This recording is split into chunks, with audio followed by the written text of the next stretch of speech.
오늘 성경 말씀은 에베소서 2장 4절에서 7절까지의 말씀입니다. 제가 봉독하겠습니다.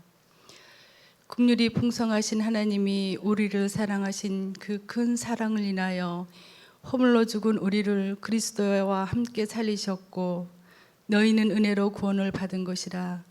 또 함께 일으키사 그리스도 예수 안에서 함께 하늘에 앉히시니 이는 그리스도 예수 안에서 우리에게 자비하심으로써 그 은혜의 지극히 풍성함을 오는 여러 세대에 나타내려 하심이라. 아멘.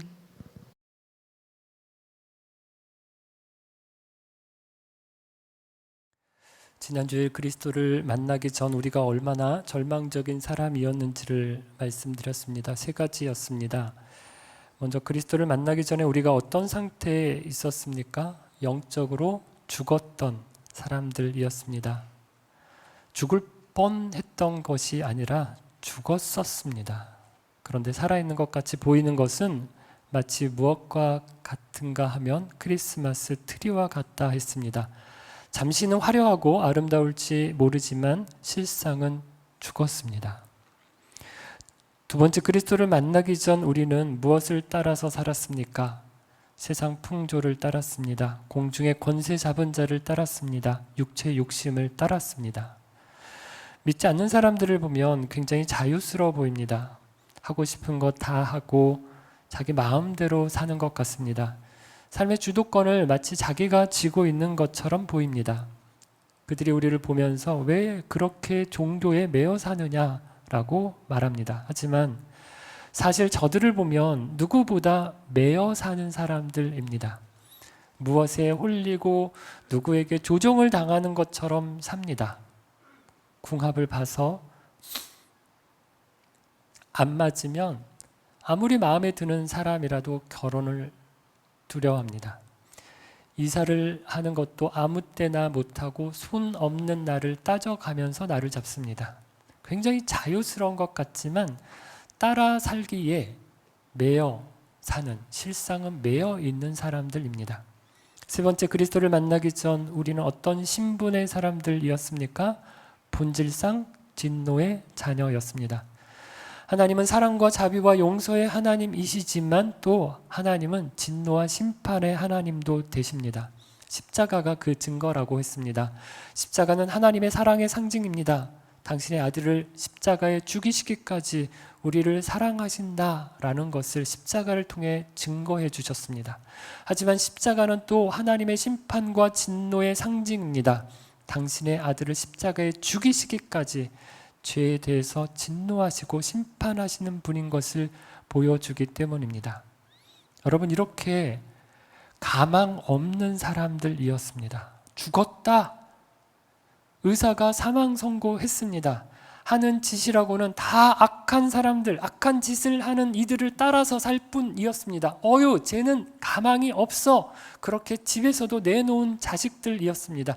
진노받는 것이 당연해서 재판정에서도 이미 받기로 판결이 난 상태였습니다. 끝났습니다. 어떻게 할 수 없는 그런 절망적인 상태였습니다. 그런데 바로 그때 4절 말씀이 시작됩니다. 우리가 읽은 개역 성경에는 나오지 않지만 원래 헬라어 성경에는 이렇게 시작합니다. 4절이 그러나 하나님은. 로이드 존스 목사님은 이 두 단어 그러나 하나님은 이란 말을 가리켜서 복음 전체를 담고 있는 말이다 라고 말했습니다. 절망적인 상태에 있던 우리 인생에 찾아오셔서 대반전을 일으켜 주신 그러나 하나님은 두 단어가 말해주고 있기 때문입니다. 그러나 하나님은. 여러분, 이 두 단어가 복음입니다. 은혜입니다. 소망 없는 인생에게 임하신 하나님의 은혜, 절망 중에 찾아오신 하나님의 사랑, 긍휼에 풍성하신 하나님이 우리를 사랑하신 그 큰 사랑을 인하여 우리를 찾아오셨습니다. 우리를 가만히 내버려 두지 않으셨습니다. 아이들이 어렸을 때 너무 사랑스럽고 귀여워서 자꾸 만지고 간지럽히고 장난을 쳤습니다. 가만히 내버려 둘 수가 없었습니다. 지금도 이렇게 쓸데없는 말로 장난치고 농담하고 괴롭히는데 너무 사랑스러워서 하는 건데 어쩔 땐 좀 오해하기도 하죠. 집에서 강아지를 키우시는 분들도 비슷할 겁니다. 너무 예뻐서 만지고 쓰다듬고 장난을 칩니다. 누가 보면 괴롭히는 것처럼 보일 수도 있습니다. 그만큼 예쁜 겁니다. 한 달 전에 결혼식을 앞둔 신랑과 신부를 만났습니다. 신랑에게 신부가 어디가 좋으냐 물었습니다. 한참을 대답을 못하는 겁니다. 괜한 걸 물어서 내가 난처하게 했나? 난감한 마음이 들었습니다. 특별히 좋은 데가 없어서 답을 못하는 줄 알았던 겁니다. 그런데 알고 보니 안 좋은 데가 없어서 답을 금방 못하는 거였습니다. 다 좋은 겁니다. 신랑이 결혼을 앞둔 두 사람은 다 좋습니다. 너무 사랑스럽습니다. 좀 길게 가야 되는데. 임신을 하면 병원에서 초음파를 찍습니다. 아직 초기라 어디가 어딘지 구분이 잘 되지 않습니다. 여기가 머리인지 저기가 몸인지 잘 모르겠습니다. 그냥 희미하게 까맣고 하얀 것만 보이는데 가족들은 너무 이쁘다고 하고 사랑스럽다고 하고 눈물 나도록 감동이라고 말합니다. 남들이 보면 징그러울 수도 있지만 가족들은 사랑스러운 겁니다. 여러분, 하나님께서 저와 여러분을 그렇게 보십니다. 너무 귀엽고 너무 사랑스러운 존재로 보십니다. 우리가 그럴 만한 존재들 아니었습니다. 그러나 하나님은 긍휼에 풍성하셔서 우리를 사랑하신 그 큰 사랑으로 우리를 바라봐 주십니다. 그냥 내버려 두지 못할 만큼 사랑스러운 존재로 봐주시는 것입니다. 그래서 어떻게 하셨습니까? 그냥 내버려 두지 않으시고 5절과 6절입니다. 허물로 죽은 우리를 그리스도와 함께 살리셨고 너희는 은혜로 구원을 받은 것이라 또 함께 일으키사 그리스도 예수 안에서 함께 하늘에 앉히시니. 이 부분을 원문에 헬라어에 더 가깝게 다시 번역을 하면 이렇습니다. 함께 살리시고 함께 일으키시고 함께 앉히셨다는 것입니다. 이것이 하나님이 우리를 위해서 해주신 일인데 바울이 이 말을 쓸 때 원래 있는 말이 아니었습니다. 바울이 만들어서 쓴 말입니다. 이런 말을 신조어라고 하죠. 요즘은 신조어가 많이 유행합니다. 가족 단톡방에 아이들이 뭐라고 썼는데 무슨 말인지 모르겠어요. 이게 오타인지 아니면 신조어인지 그래서 인터넷에서 검색해서 찾아보고 이게 이 말이구나 라고 해서 거기에 또 아는 척 답변해 주기도 했었습니다. 갑분싸, 갑자기 분위기가 싸해진다. 갑툭튀, 갑자기 툭 튀어나온다. 금사빠, 금방 사랑에 빠진다. 낄끼빠빠빠, 낄끼빠빠, 낄 때 끼고 빠질 때 빠져야 된다. 이게 분위기 잘 봐야 된다는 거죠. 심쿵, 심장이 쿵 하고 내려앉았다. 충격이 왔다. 이런 말들입니다. 요즘 이런 신조어가 막 쏟아져 나와서 조금만 방심을 하면 젊은이들이 하는 말을 못 알아듣습니다. 같은 한국말을 하는데 소통이 안 되는 겁니다. 오늘 본문도 보면 사도 바울이 신조어를 만들어서 쓰고 있습니다. 하나님께서 우리를 위해서 하신 일을 말하고 그 일로 우리에게 일어난 변화를 설명하려고 합니다. 그런데 이미 있는 말들로 그 설명을 하기가 쉽지 않은 겁니다. 예수님을 만나기 전 우리는 허물과 죄로 죽었었습니다. 그런데 이제는 우리가 그리스도와 더불어 함께 살게 되었습니다. 전에는 죄와 사단과 정욕을 따라서 악한 일만 일삼았습니다. 그런데 이제는 사단의 권세에서, 죄의 권세에서 완전히 노임받았습니다. 전에는 하나님의 진노를 받아 마땅했습니다. 그런데 이제는 하나님의 사랑과 은혜를 입은 하나님의 자녀가 되었습니다. 바울은 어떤 말로 이 변화를 적절하게 표현할 수 있을까? 우리 인생에서 일어난 가장 크고 극적인 이 변화를 어떻게 설명할 수 있을까? 이렇게 고민하던 끝에 새로운 단어를, 새로운 말을 만들어 냈습니다. 왜 그랬습니까? 역사상 이런 일이 일어난 적이 없었기 때문입니다.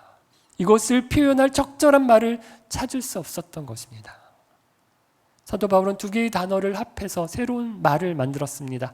함께라고 하는 말, 헬라어의 접두사 신이라는 말을 각각 세 개의 단어의 앞에 붙인 겁니다.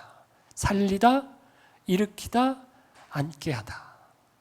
그래서 우리말로는 함께 살리다, 함께 일으키다, 함께 앉게 하다 라는 두 말로 되어 있지만 헬라어는 각각 한 단어입니다.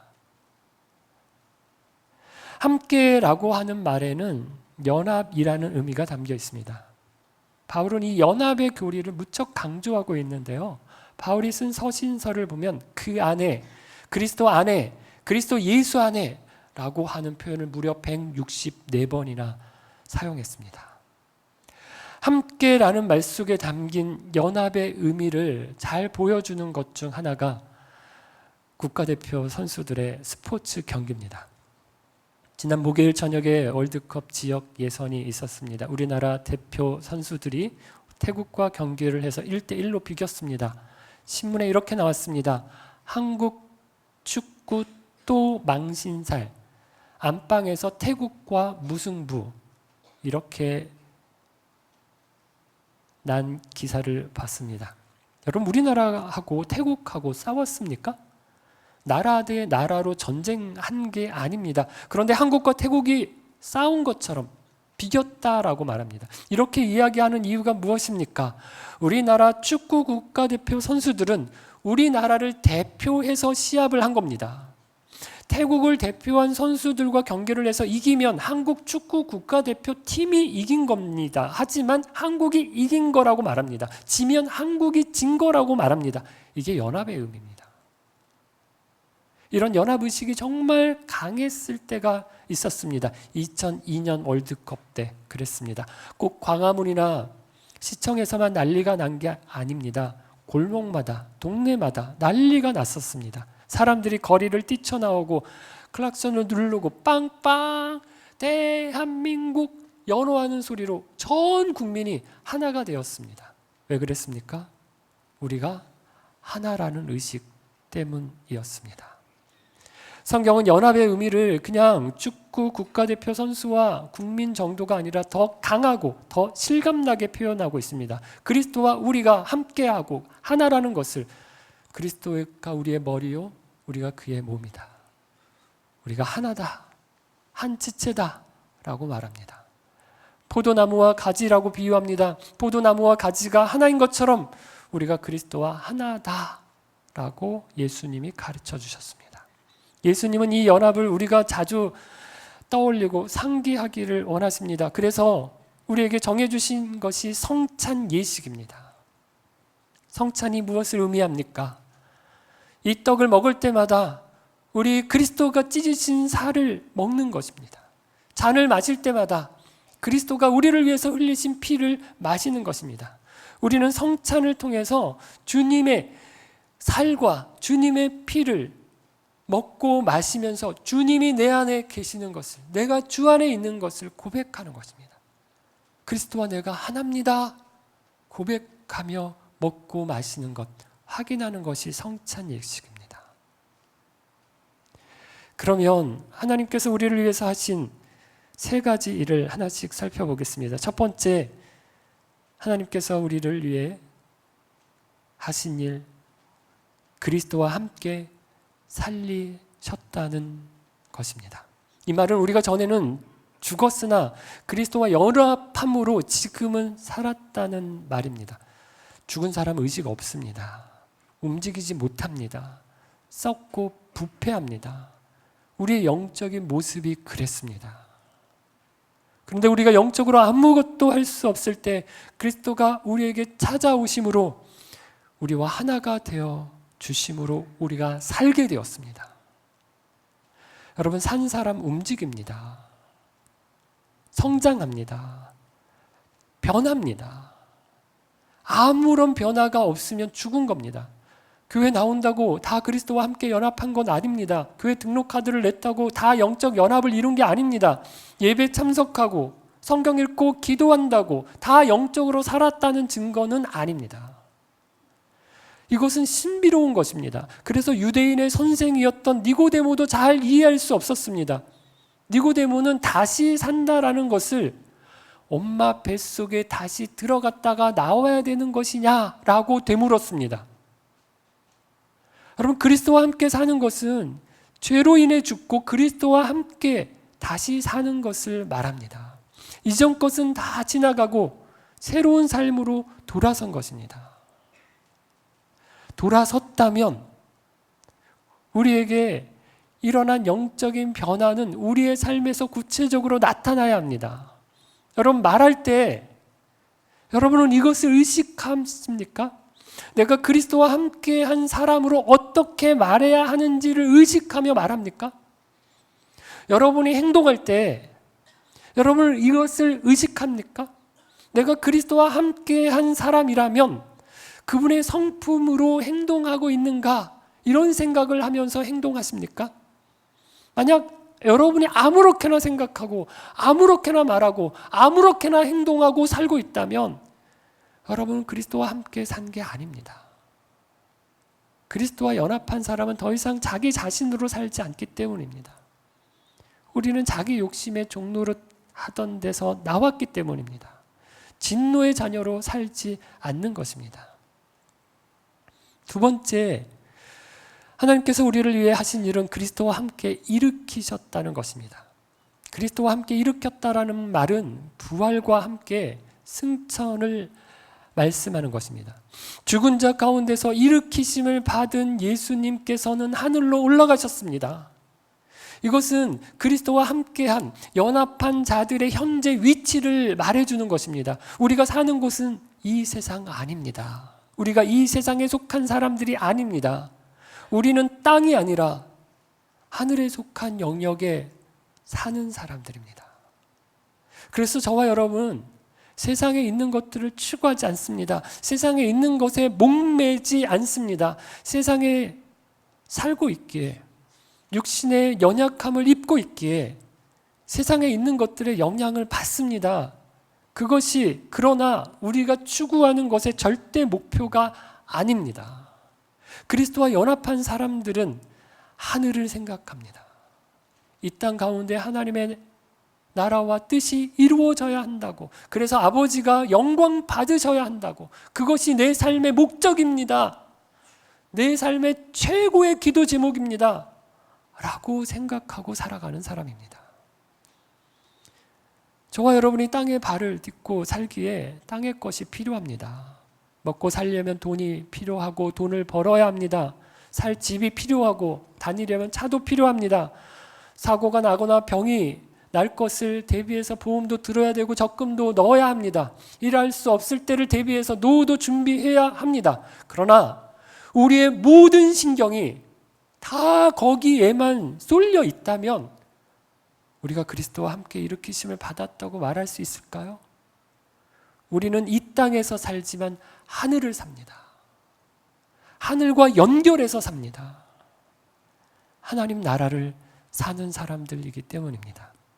세 번째, 하나님께서 우리를 위해 하신 일은 그리스도와 함께 앉히셨다는 것입니다. 이것은 함께 살리셨다, 일으키셨다라는 의미에서 더 나아가는 것입니다. 그리스도와 함께 하나님 보좌 우편에 앉게 하셨다는 의미입니다. 여러분, 그런 경험 있으신가요? 그냥 참석하라고만 하는 것도 굉장히 영광스러운 자리가 있습니다. 그런데 그 모임에 참석했는데 가장 좋은 자리에 앉았습니다. 얼마 전에 모임이 있어서 참석했습니다. 제가 좋아하는 분이 강의가 있고 세미나가 있었습니다. 점심시간인데 그 분이 제 앞에서 같이 식사를 하는 겁니다. 점심을 그렇게 먹었습니다. 근데 저녁 때도 그 분이 제 앞에서 또 식사를 하는 겁니다.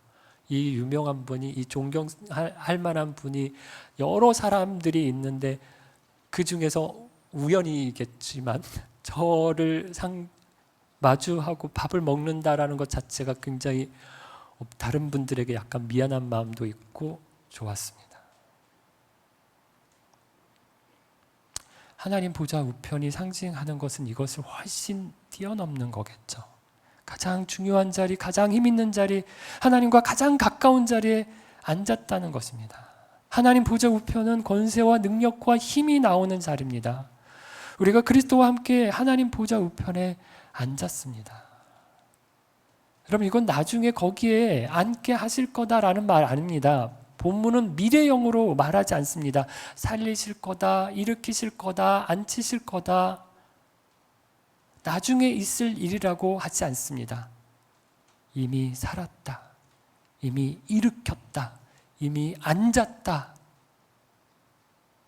하나님 보좌 우편, 그 권세와 능력의 자리에 우리가 앉았습니다. 왜 그 자리에 앉혀주셨을까요? 그리스도와 함께 만물을 다스리도록 하시기 위해서. 하나님께서 창조하신 세상을 하나님의 원래 목적대로, 창조하신 의도와 계획대로 다스리도록 하시기 위해서 우리를 그리스도와 함께 하나님 보좌 우편에 앉히신 것입니다. 사랑하는 빛소금 가족 여러분, 그러나 하나님은, 오늘 본문은 대반전의 시작이라 말씀드렸습니다. 긍휼에 풍성하신 하나님이 우리를 사랑하신 그 큰 사랑을 인하여 그리스도와 함께 저와 여러분에게 놀라운 일을 행하셨습니다. 탕자가 아버지의 집을 나갔습니다. 아버지, 왜 안 죽으세요? 빨리 죽어야 그 유산을 받는데 왜 안 죽으세요? 이렇게 따지다가 기다리지를 못하고 자기 유산을 받아서 집을 나갔습니다. 호로 자식이고 배은 망덕입니다. 그런데 그 아들을 아버지가 어떻게 합니까? 기다립니다. 언제 돌아오나 기다리고 또 기다립니다. 그리고 아들이 돌아올 때 멀리서 그 아들을 알아보고 달려가 안고 입 맞추고 아들로 받아주고 잔치를 벌입니다. 허물과 죄로 죽었던 세상 풍조와 공중의 권세 잡은 자와 육체의 욕심을 따라 살던 진노의 자녀인 저와 여러분을 그러나 하나님께서 사랑하셨습니다. 조금이라도 착한 구석이 있어서가 아닙니다. 그냥 사랑으로 받아주셨습니다. 안아주셨습니다. 그리스도와 함께 살리셨습니다. 그리스도와 함께 일으키셨습니다. 그리스도와 함께 하늘 보좌 영광의 자리에 앉혀주셨습니다. 그리스도와 우리를 하나로 보십니다. 한 몸 되게 하셨습니다. 그런즉 누구든지 그리스도 안에 있으면, 그리스도와 함께 있으면 새로운 피조물이라. 이전 것은 지나갔으니 보라 새 것이 되었도다. 이전의 것을 다 기억하지 않으시고 우리를 내 아들이라, 사랑하는 내 딸아 불러주셨습니다. 여러분, 어디 계십니까? 어떤 형편 가운데 계십니까? 어디에 계시든 어떤 상황에 있든 우리 그리스도와 함께 하시기를 바랍니다. 그리스도와 함께 하면 우리를 살리시고 일으키시고 높이시고 존귀하게 하시고 새 힘과 능력을 베풀어 주실 것입니다. 우리에게 중요한 것은 무엇이 되는 것이 아닙니다. 어떤 일을 이루는 것이 아닙니다. 거창한 일을 계획하고 주도하는 것이 우리가 할 일이 아닙니다. 무엇을 하려고 하지 마십시오. 무엇을 하려고 하는 것보다 더 중요한 것은 그리스도와 함께 하는 것입니다. 아무리 좋은 집에 살면 무엇합니까? 그리스도와 함께 하지 않으면 무슨 소용입니까? 아무리 높은 자리에 올라가면 무엇합니까? 그리스도와 함께 하지 않으면 무슨 소용입니까? 아무리 대단한 일을 하고 이름을 내면 무엇합니까? 아무리 큰 교회당을 지어서 바치면 무엇합니까? 그리스도와 함께 하지 않으면 아무 소용 없습니다. 그리스도와 함께 있으면 그리스도의 것이 내 것이 되게 하십니다. 그리스도와 함께 살리셨고 그리스도와 함께 일으키셨고 그리스도와 함께 앉히셨습니다. 우리는 그저 그리스도와 함께 있기만 하면 됩니다. 그리스도가 하실 것입니다. 사순절 우리는 그리스도가 우리를 위해 하신 일을 묵상했습니다. 특별히 오늘은 종려주일입니다. 그리고 내일부터는 고난주간 시작입니다. 그리스도와 함께하는 시간이 되기를 바랍니다. 그리스도의 고난을 묵상하기를 바랍니다. 우리를 위해서 고난을 받으신 그리스도의 사랑을 생각하고 그리스도와 함께하는 한 주간이 되기를 바랍니다. 그리스도의 고난과 십자가를 깊이 생각함으로 그분의 사랑과 은혜 안에 거하시기를 바랍니다. 그리스도와 함께 친밀한 교제를 누림으로 그리스도께서 주시는 참 기쁨을 얻는 저와 여러분 되기를 소원합니다. 다 같이 찬송가 442장 함께 찬양하며 그리스도와 함께하는 기쁨을 찬송하겠습니다.